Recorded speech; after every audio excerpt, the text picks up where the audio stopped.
My name is Sarah and I'm in the Japan group. We studied the Scottish English dialect. First, I'm going to cover 5 basic facts, which we will discuss throughout the video. First, there are 3 main languages spoken in Scotland. These languages are Standard Scottish English, the Scots language, and Scottish Gaelic. Secondly, Standard Scottish English is the formal variety of English in Scotland, which is spoken as well as written nationally. Thirdly, according to a survey taken by the National Records of Scotland in 2011, it has been determined that 92.6% of the population in Scotland speaks Scottish English. Fourthly, there are vowels and consonants that are used in the Scottish English dialect that are not used in the standard American dialect. And lastly, 2 very famous literary figures from Scotland would include Sir Walter Scott and Sir Arthur Conan Doyle. So for the first part of our history, we're going to review the 3 main languages spoken in Scotland, which are Standard Scottish English, the Scots language, and Scottish Gaelic. Standard Scottish English is the formal variety of English spoken and written nationally. The Scots language is the collective name for a variety of Scottish dialects spoken throughout the Lowlands and Northern Isles. Scottish Gaelic is an ethnic Celtic language spoken by the people in Western Highland and Ilian Siar. Standard Scottish English is a locally flavored version of mainland British English, derived from received pronunciation, and is spoken with a variety of local accents characterized by the speaker's region of origin. Many Scottish people speak only Standard Scottish English. On the other hand, most speakers of the Scots language are bilingual. They speak Standard Scottish English as well as their native dialect. At one time, Scots was the national language of Scotland, spoken by Scottish kings, and was used to write the official records of the country. In 1707, the Union of Parliaments ended Scottish independence with the establishment of Great Britain. The Union saw the Scottish legislature move to London and English become the official language of government and formal society, both spoken and written.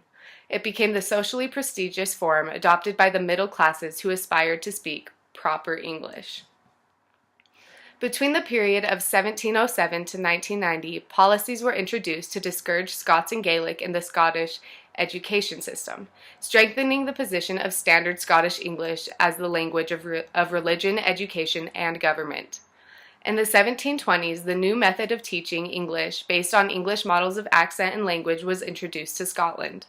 In 1845, the appointment of the first Her Majesty, Inspector of Schools in Scotland, marked the beginning of official attempt to encourage spoken English among the Scottish population generally.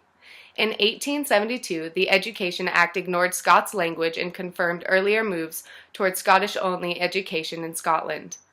In 1886, the Scottish Education Department established English as a subject in Scottish schools, displacing Scots with English.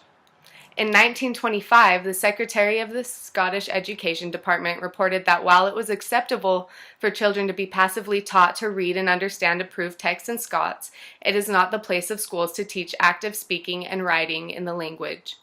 From the end of the 1920s into the 1960s, English was the firmly established voice on the radio and in the cinemas. In 1991, the Scottish Office Education Department published the Curriculum and Assessment Guidelines on English Language for Primary Schools, compulsory for 7 years for all children from 5 years of age. The guidelines extends into the first 2 years of secondary school. In 2005, the Gaelic Language Act was passed to revive the diminishing Gaelic dialect, requiring public bodies to prepare Gaelic language plans. In 2012, foreign language was introduced to primary school to boost students' multilingual capability. Today, Standard Scottish English continues to be taught nationally, alongside Modern Language and Gaelic, in 21 local authorities, in the school language curriculum for children ages 5 to 14. To conclude our history, we are going to discuss the arena of literature. So in the arena of literature, Robert Burns, who was alive from 1759 to 1796, is the best-known figure in Scottish literature. Burns is regarded as a pioneer of the Romantic movement. His works included A Red Rose, Tam O'Shanter, and A Fond Kiss. Other prominent writers include Sir Walter Scott, from 1771 to 1832, and Sir Arthur Conan Doyle, 1859 to 1930. Sir Walter Scott is a Scottish historical novelist, playwright, and poet. His classics include Waverley Series, Rob Roy, and Ivanhoe. Sir Arthur Conan Doyle is best known for his Sherlock Holmes fictional detective series. The first form of linguistic variance that we would like to discuss is the use of a vowel that is unfamiliar in the standard American English dialect. This vowel appears as a U with a line through the middle of it, and is pronounced as the oo in choose, and it is a high central rounded vowel that only occurs in some spoken languages, which one happens to be the Scottish English language. The consonant X, which sounds like k, shows up rather frequently in Scottish English, whereas it does not in the standard English dialect.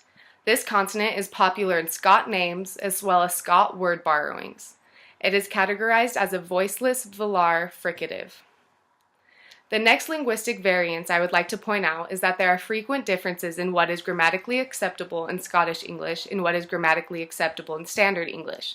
Although grammatical and vocabulary differences are to be expected in different dialects, they are definitely differences worth mentioning. For example, it is ungrammatical to say "amntai" in Standard English. However, "aren't-I" is ungrammatical in a Scottish English dialect. There are also plenty of differences in vocabulary, such as "out with," meaning outside of, or even "janitor," meaning caretaker in Scottish English dialect, for example. We collected much of this information from a total of 11 sources, which we have cited below. Thank you for watching and listening to Group Japan.